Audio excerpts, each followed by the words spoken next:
തങ്ങളോടൊപ്പമുള്ള ദൈവപുത്രനേക്കാൾ തങ്ങൾ കണ്ട പ്രതികൂലത്തെ വിശ്വസിച്ച ശിഷ്യന്മാർ ഭയന്നു നിലവിളിച്ചപ്പോൾ താൻ കണ്ട പ്രതികൂലങ്ങളെക്കാൾ താൻ കേട്ട ദൈവശബ്ദത്തെ പൂർണ്ണമായും വിശ്വസിച്ച പൗലോസ് പ്രതികൂലങ്ങളുടെ നടുവിലും ഉറപ്പും ധൈര്യവും ഉള്ളവനായിരുന്നു.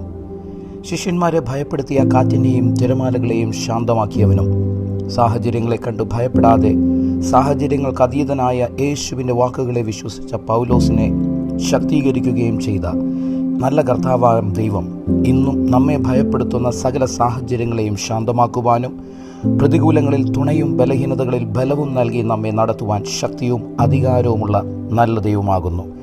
ആകയാൽ ലോകത്തെ കണ്ടു ഭയപ്പെടാതെ ലോകത്തെ ജയിച്ച ക്രിസ്തുവിനെ കണ്ടു ബലപ്പെടുവാനും പ്രതികൂലങ്ങളിലും അനേകർക്ക് ആശ്വാസവും അനുഗ്രഹവും പകരുവാനും പൗലോസിനെ ശക്തീകരിച്ച സർവശക്തനായ ദൈവം നമ്മെയും ശക്തീകരിക്കുമാറാകട്ടെ.